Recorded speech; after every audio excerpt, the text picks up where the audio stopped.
Assalamualaikum everyone, welcome to my channel Treasures of Knowledge. I hope so that you guys are all good.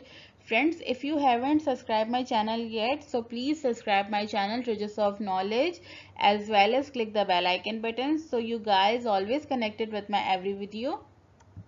So today we are going to study about conjunction and its types. Last class में हमने conjunction को पढ़ा था और conjunction की first type यानी coordinating conjunction को पढ़ा था।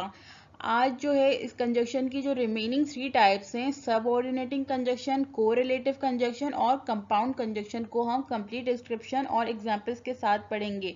और जिस तरह से आपको ये पता है कि ये पार्ट्स ऑफ स्पीच की सीरीज है कंजक्शन, यानी पार्ट्स ऑफ स्पीच का हिस्सा है कंजक्शन, उसकी तीन टाइप्स को आज हम देखेंगे, सबऑर्डिनेटिंग, कोरिलेटिव और कंपाउंड कंजक्शन को। As you know that there are four types of conjunction, जैसा कि आपको मालूम है कि फोर टाइप्स ऑफ कंजक्शन है, जिसमें से कोऑर्डिनेटिंग कंजक्शन मैंने पढ़ा दिया है। आप इसके वीडियो मेरे चैनल पे जाके देख सकते हैं। अब आ जाते हैं हम सबऑर्डिनेटिंग कंजक्शन यानी हुर्फ अत्फ ताबे। सबऑर्डिनेटिंग कंजक्शन क्या है? हुर्फ अत्फ यानी ताबे, कंजक्शन यानी हुर्फ अत्फ को कहेंगे। कोरिलेटिव यानी हुर्फ अत्फ लाजिम और मुल्जिम, लाजिम और मुल्जिम। कोरिलेटिव को उर्दू में क्या मीनिंग है? लाजिम और मुल्जिम, हुर्फ अत्फ लाजिम और मुल्जिम। कंपाउंड कंजक्शन यानी हुर्फ अत्फ मरकब, हुर्फ अत्फ मरकब।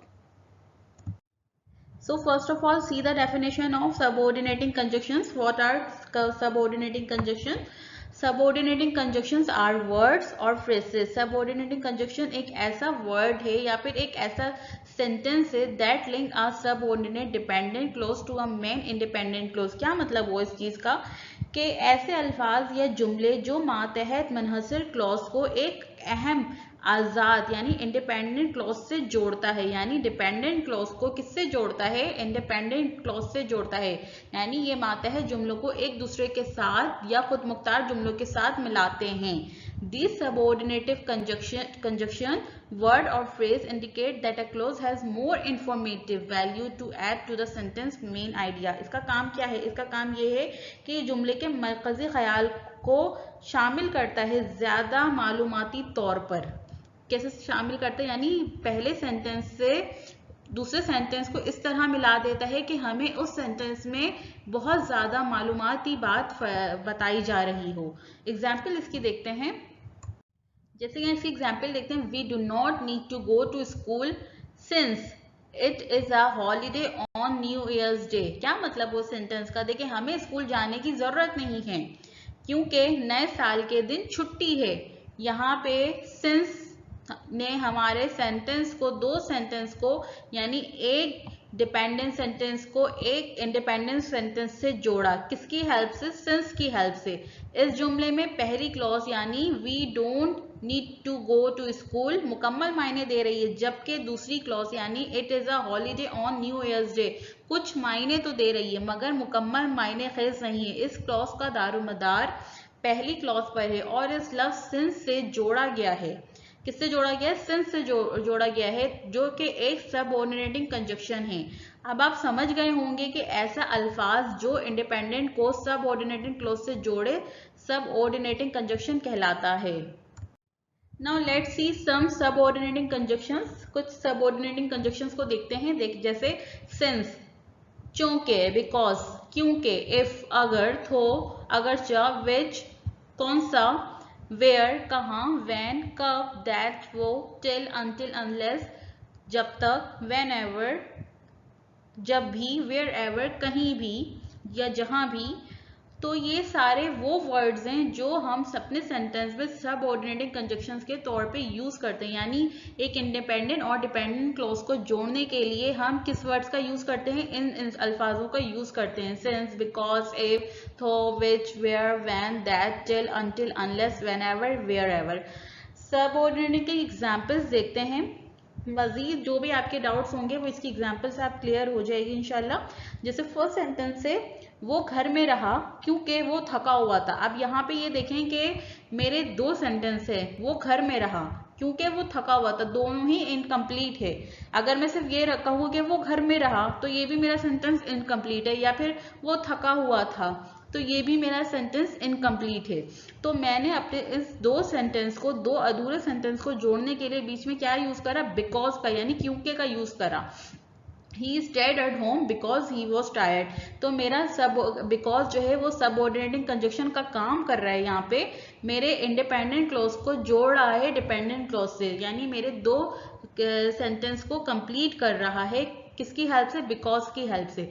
He stayed at home because he was tired. इसी तरह एक और सेंटेंस देख लेते हैं, मैं गाड़ी से जाऊंगा ताकि मैं मजीद सामान ले सकूं। I will go by car so that I can take more luggage. यहाँ पे देखें I will go by car एक सेंटेंस हो गया। अब दैट ने हमारा सबऑर्डिनेटिंग कंजक्शन का काम किया। आई, उसके आगे मैंने एक और सेंटेंस जोड़ दिया, I can take more luggage, यानी मैं मजीद सामान ले सकूं। तो यहाँ पे दैट ने किसका रोल निभाया है, सबऑर्डिनेटिंग कंजक्शन का किरदार निभाया है। तो यहाँ पे भी मेरे इंडिपेंडेंट क्लॉज को जोड़ा गया है डिपेंडेंट क्लॉज से with the help of that.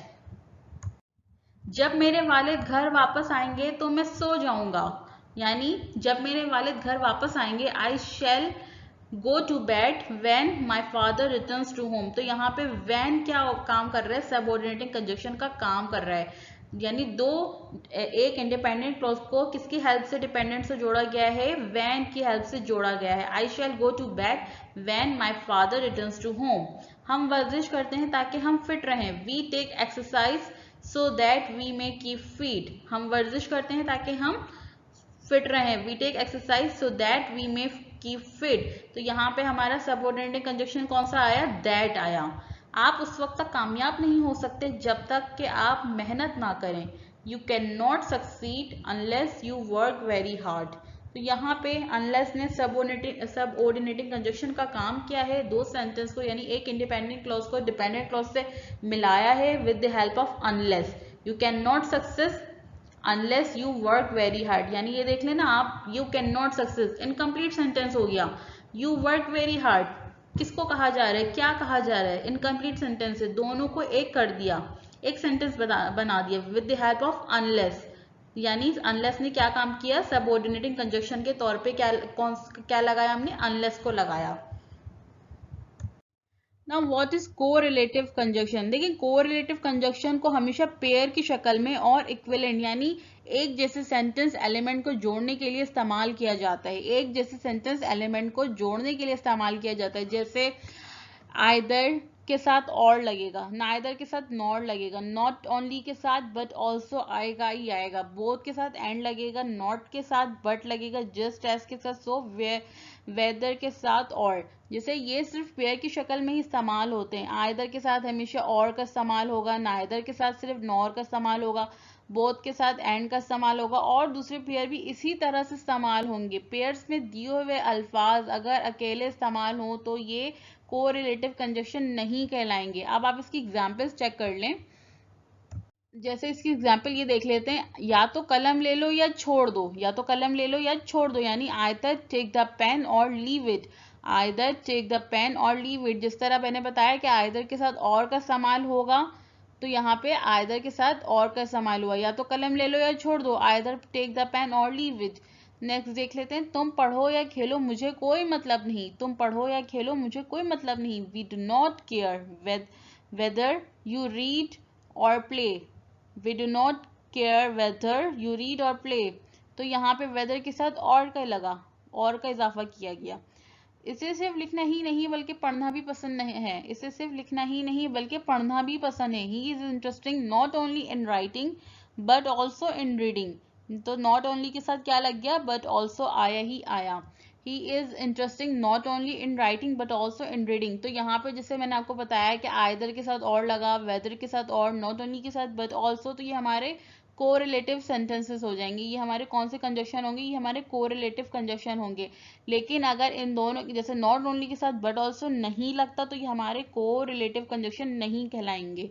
जैसे यहाँ पे लास्ट एग्जांपल देख लेते हैं, वहीद और उसका भाई दोनों ज़हीन है, both Waheed and his brother are intelligent, यानी बोथ के साथ एंड आया ही आया। तो ये हमारा कौन सा हो गया, कोरिलेटिव कंजक्शन हो गया। अच्छा, कोरिलेटिव कंजक्शन आप स्टार्टिंग में भी यूज कर सकते हैं और सेंटेंस के बीच में भी यूज कर सकते हैं। दोनों ही हमारे चाहे वो स्टार्टिंग से स्टार्ट हो या फिर बीच में यूज हो, तो दोनों ही हमारे कोरिलेटिव कंजक्शन कहलाए जाएंगे। लेकिन अगर इनके साथ जैसे आइदर के साथ और नहीं लगा, वेदर के साथ और नहीं लगा, नॉट ओनली के साथ बट ऑल्सो नहीं आया, बोथ के साथ एंड नहीं लगा, तो ये हमारे कोरिलेटिव कंजक्शन नहीं कहलाएंगे। अब आ जाते हैं हम कंपाउंड कंजक्शन पे। कंपाउंड कंजक्शन क्या है? The phrases which are used as conjunction are called compound conjunction. यानी जो जुमले कंजक्शन के लिए यूज होते हैं उसी को हम क्या कहेंगे? उसी को हम कंपाउंड कंजक्शन कहेंगे। जैसे so that, provided that, as well as soon as long as, such that, in order that, ये सब क्या है? ये सब हमारे कंपाउंड कंजक्शन है। यानी अगर हम अपने सेंटेंस में so that लगाएं, provided that, as well as soon as long as, such that, in order that, ये सब हमारे कौन से सेंटेंस बन जाएंगे? कंपाउंड कंजक्शन बन जाएंगे। यानी वो अल्फाज जो मरक्कब इस्तेमाल होते हैं, यानी चंद हुरूफ से मिलकर बने होते हैं। इसकी एग्जाम्पल्स देखते हैं। यहाँ पे ये देखें, हम अपने सेंटेंस में कंपाउंड कंजक्शन को जब भी इस तरह बयान करेंगे कि हम अपने सेंटेंस में अपनी बात के लिए हम वजन सेंटेंस बताते हैं। जैसे हम इसलिए खाना खाते हैं ताकि जिंदा रह सकें। ये क्या कर रहे हैं? हम प्रिडिक्ट कर रहे हैं कि भाई हम इसलिए खाते हैं ताकि हम जिंदा रह सकें। We eat so that we may live. We eat so that we may live, यानी अपनी बात करने के लिए मैंने क्या इस्तेमाल किया? So that we may live, यानी हम इसलिए खाते हैं ताकि हम जिंदा रह सकें। उसके पास एक कार और साथ ही साथ एक बाइक भी है। He has a car as well as a bike, यानी उसके पास एक गाड़ी तो है और गाड़ी के साथ मतलब एक अपनी इजाफी चीज के बारे में बता रहे हैं, तो एज वेल एज लगाया, और बाइक भी है। वो इम्तिहान पास करेगा बशर्ते कि वो सख्त मेहनत करे। जैसे he will pass the test provided that he works hard. तो यहाँ पे मैंने क्या करा? प्रोवाइडेड दैट का यूज करा। ये मेरा कौन सा सेंटेंस हो गया? ये मेरा कंपाउंड सेंटेंस बन गया, कंपाउंड कंजक्शन बन गया। इन्होंने इतवार के रोज तकरीब का इनेकाद किया ताकि हर कोई शिरकत कर सके। They had the function on a Saturday in order that everybody would be able to attend. तो इन ऑर्डर दैट ने आके कौन सा सेंटेंस बना दिया? कंपाउंड कंजक्शन बना दिया। सो दैट आ जाए, या एज वेल एज आ जाए, प्रोवाइडेड दैट आ जाए, इन ऑर्डर दैट आ जाए, तो ये मेरे कौन से सेंटेंस बन जाएंगे? ये मेरे कंपाउंड कंजक्शन के सेंटेंसेस बन जाएंगे। सो गाइज, आज की क्लास में हमने सबऑर्डिनेटिंग कंजक्शन को पढ़ा, कोरिलेटिव कंजक्शन को पढ़ा और कंपाउंड कंजक्शन को पढ़ा। उम्मीद करती हूँ कि आपको वीडियो में हर चीज़ कंप्लीटली समझ आई होगी, कोई भी डाउट्स नहीं रह गए होंगे। और अगर फिर भी कोई डाउट्स है तो आप मुझे कमेंट्स करके बता सकते हैं। और अगर पेज को अभी तक लाइक नहीं किया चैनल को, तो काइंडली चैनल को लाइक भी करें, शेयर भी करें और सब्सक्राइब भी करें, और साथ ही साथ बेल आइकन को भी प्रेस कर दीजिएगा। मिलते हैं फिर एक और वीडियो के साथ। अपना बहुत ख्याल रखिएगा। अल्लाह हाफिज़। Thank you.